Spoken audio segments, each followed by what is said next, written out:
Je suis pasteur d'abord. J'ai commencé comme pasteur au début. D'abord comme enseignant dans les écoles bibliques, ensuite comme prédicateur de l'évangile, ensuite comme pasteur. Et c'est plus tard parce que j'avais eu un problème personnel dans ma vie que j'ai été amené à faire les affaires. Donc les affaires sont arrivées un peu comme quelque chose de pas prémédité. Il y a des circonstances douloureuses de la vie qui me sont arrivées. Vous voulez bien savoir quoi? Je vivais avec une femme qui est partie pour un autre. Et cet homme touchait 700 000 francs CFA par mois, alors que moi j'étais un prédicateur qui vivait par la foi et qui pensait que bon, dans tous les cas, le royaume des cieux c'est extraordinaire et tout le bonheur on l'aura là-haut. Et donc quand j'ai vécu ce traumatisme personnel, ça a changé mes paradigmes mentaux. Les schémas avec lesquels je concevais la vie ont totalement changé. Alors c'est à partir de ce moment que j'ai pris, pas la décision, mais la résolution. Parce que là, on va traiter des affaires extrêmement profondes ce soir. J'ai pris la résolution dans mon âme intérieure de ne pas quitter la terre dans les mêmes conditions. C'est à partir de là que les choses ont commencé à changer. Et ça, c'était en 2002. Donc, la première affaire que j'ai montée est venue presque accidentellement. C'est-à-dire que quelqu'un est venu me voir et m'a proposé un restaurant à acheter, à vendre, bien à vendre. Comme j'étais quelqu'un qu'on connaissait avec une grande puissance de Dieu qui l'accompagnait quand il priait, la personne m'a demandé de prier pour que on puisse vendre son restaurant. Et quand la personne m'a expliqué les bénéfices que le restaurant faisait, c'était un chiffre d'affaires d'environ 225 000 francs CFA par jour, dans les conditions dans lesquelles j'étais, je trouvais que c'était une fortune que la personne avait entre ses mains et que vendre cette fortune était une grave erreur.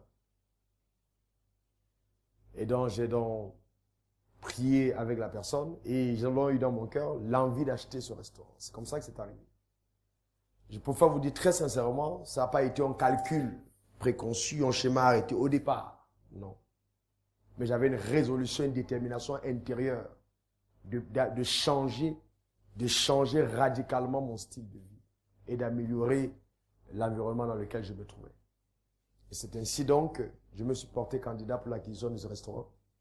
Et comme j'avais reçu en même temps, j'avais prié pour une dame de distinction, son mari, sa famille, et ils m'avaient beaucoup estimé.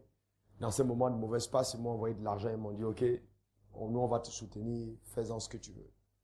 Cependant, je ne pouvais plus acheter les instruments pour prêcher l'évangile. C'était impossible. Je ne pouvais plus prêcher l'évangile parce que dans le concept de l'évangile, une fois que ta femme t'a quitté, ça veut dire que tu n'as plus le droit de parler au nom de Dieu. Donc je faisais face à un problème sérieux, un dilemme par rapport à la perception que la société a des traumatismes que les gens peuvent vivre.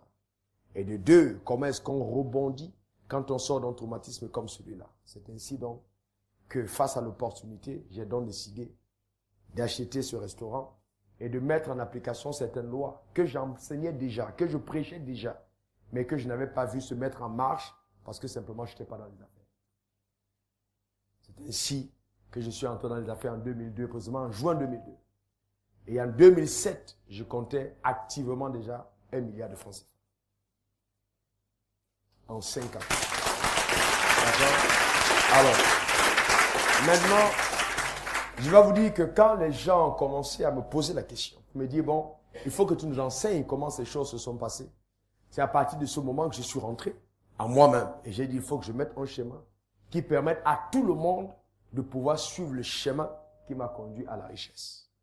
C'est une chose que j'avoir de l'argent, c'est une autre chose que de connaître le chemin qui mène à l'argent. Et je vous garantis que celui qui connaît le chemin qui mène à l'argent est plus riche que celui qui a de l'argent sans connaître le chemin. Parce que l'argent, tu peux posséder et ça finit. J'ai vu dans mon expérience des personnes dilapider près de 4 milliards en 2 ans et être endettées après. Ça veut dire qu'avoir l'argent n'est pas tout. Il faut encore savoir gérer l'argent, savoir fructifier l'argent. Et on ne peut pas y arriver si on ne connaît pas le chemin qui mène à la fortune. Donc, l'enseignement que je vous apporte, je vous garantis, va créer une révolution dans votre vie. J'en suis extrêmement convaincu. Je vais le rendre si simple, si accessible. La personne même qui n'est pas à l'école, qui n'est pas là à l'école, comprendra.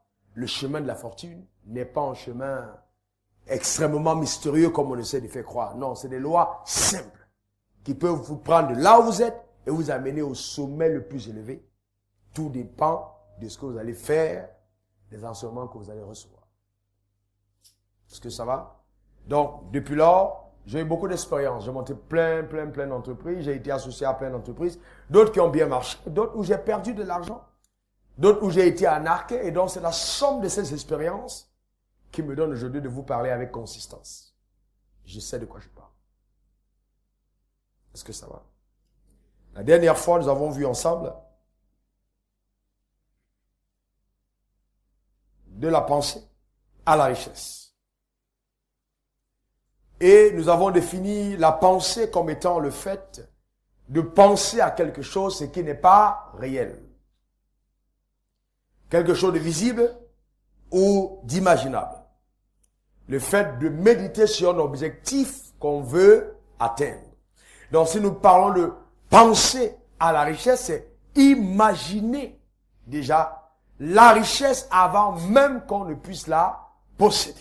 Et nous avons dit que vous ne pouvez pas avoir accès à ce dont vous n'avez pas pensé au préalable. Donc il est important de comprendre que les pensées jouent un rôle extraordinaire dans le fait de bâtir une fortune. Dans mon cas personnel, comme je vous ai dit tout à l'heure, la situation dans laquelle je me suis trouvé m'a obligé à penser richesse alors qu'au départ, je n'y pensais pas du tout.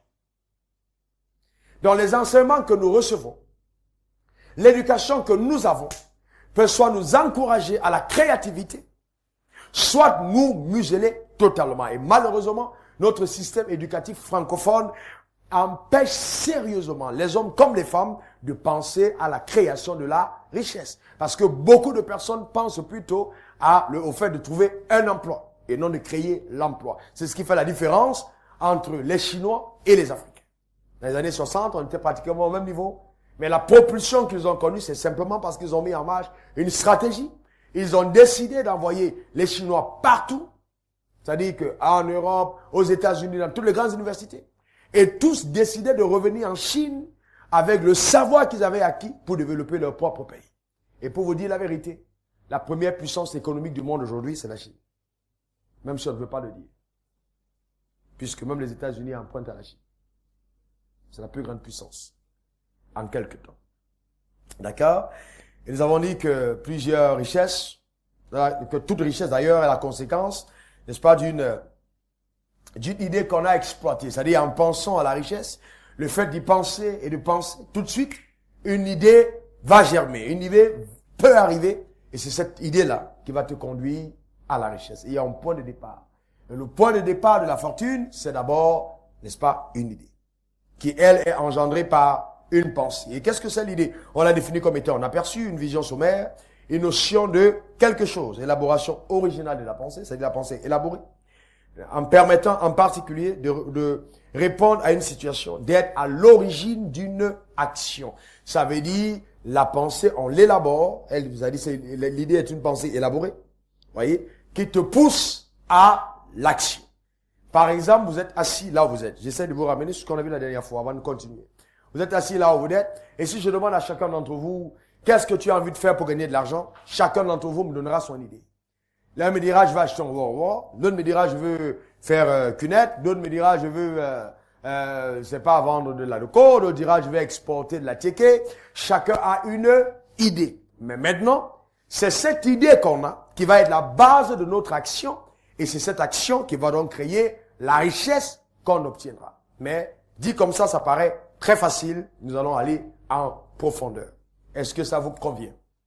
Donc, nous allons poursuivre certaines lois, parce que la dernière fois je l'ai enseigné, j'ai parlé de 3 types d'idées majeures. Je parlais des idées créatrices, et j'ai dit que l'idée créatrice exprime les choses auxquelles personne n'a pensé auparavant.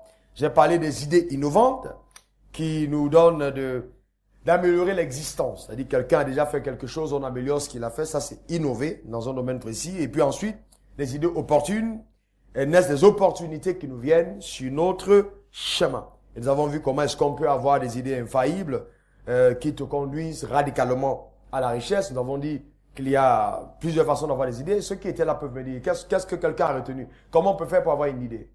Mon frère, tu étais là la dernière fois, je te reconnaissais bien. Bon, ça va? Dis-moi, comment on fait pour avoir une idée? Ah, parce que je veux que vous soyez là et que vous puissiez... je vous permets de regarder même vos notes que vous aviez. Donnez-moi, comment on fait pour avoir une idée? Première source de l'idée, c'est quoi? Oui, c'est qui? Ceux qui étaient là, donnez-moi la réponse, c'est quoi? La première source d'une idée. Et une idée qui peut t'amener à la réussite. La première source. La première origine de cette idée. On a dit c'était quoi? C'était? Non. C'est vrai que la pensée engendre l'idée, mais l'idée vient de qui? Ça dit tu penses à quelque chose et puis paf, il y a comme une éclair. Un éclair qui descend en toi. Ça peut venir de qui? De Dieu, numéro un. D'accord? Et que donc, Dieu peut nous communiquer des idées. D'accord? Donc, on peut demander des idées à Dieu. Rester dans sa chambre et dire, Dieu, donne-moi une idée qui me permet de m'en sortir. Donc, Dieu est la première source, n'est-ce pas, des idées. On a dit aussi qu'on peut avoir les idées par quoi? D'autres? Par un mentor.